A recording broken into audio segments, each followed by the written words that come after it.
Assalamualaikum warahmatullahi wabarakatuh. Perkenalkan, nama saya Rahim Mahjir dengan NIM 607012308007. Di sini saya akan menyampaikan tentang materi sholatnya baik maka perilakunya baik. Uh, Kenapa sholat itu penting? Karena banyak orang yang berpikir sholat untuk formalitas saja, yang penting gerak, bacaan, selesai. Padahal sholat itu punya efek besar ke kehidupan pribadi kita. Yuk kita bahas bareng-bareng. Sebagaimana yang dijelaskan dalam surat Al-Ankabut ayat 45, sesungguhnya salat itu mencegah dari perbuatan keji dan mungkar. Allah sendiri yang bilang di dalam surat Al-Quran tersebut, kalau salat itu bisa mencegah kita dari perbuatan yang buruk, keji dan juga mungkar. Artinya kalau seseorang salatnya benar, otomatis sikap perilakunya juga bakal ikut terlihat baik. Tapi kenapa masih banyak orang yang sholat tapi mulutnya kasar, suka bohong, bahkan menyakiti orang lain? Mungkin karena dia cuma sholat fisik, bukan sholat hati. Kemudian, apa itu sholat yang baik?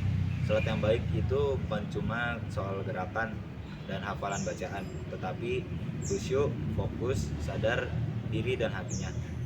Tepat waktu, disiplin dalam menjadwalkan waktu sholat, paham makna, tahu apa yang diucapkan dan dilakukan, bukan sekedar hafal saja. Karena Allah, karena Allah, bukan karena orang lain. Kalau sholat sudah benar, maka hati kita akan terbentuk jadi lembut, sadar dan tenang. Kemudian dampak sholat yang baik. Yang pertama, sholat yang benar itu punya dampak yang nyata. Bikin kita lebih sadar, karena tiap hari ketemu Allah minimal 5 kali. Jaga lisan, gak gampang ngomongin orang lain ataupun ngeluh. Bikin kita ingat terus sama Allah. Jadi hati kita tidak gampang gelap. Jadi lebih tanggung jawab karena sadar hidup ini hanya amanah. Orang yang rajin dan khusyuk sholat biasanya lebih bisa nahan emosi, sopan, dan peka sama orang lain. Selanjutnya ada kasus nyata, misalnya nih ya, si A rajin sholat tapi suka marah-marah, berarti ada yang salah dengan sholatnya. Si B biasa aja tapi sholatnya benar-benar khusyuk, dia jadi lebih sabar dan bijak menghadapi masalah.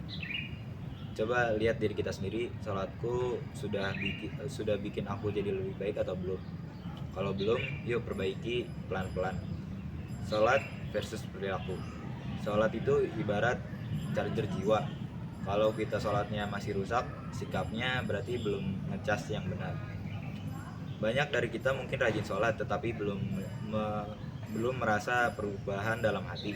Mungkin kita harus mendalami lagi, lebih khusyuk dan lebih jujur ke diri sendiri.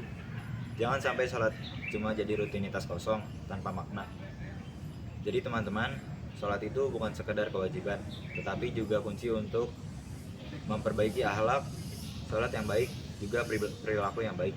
Yuk mulai dari kita memperbaiki sholat kita, upaya untuk kita lebih berkah dan tenang. Terakhir, ingat, kalau kita bisa menjaga sholat, maka sholat akan menjaga kita. Sekian dari saya. Wassalamualaikum warahmatullahi wabarakatuh.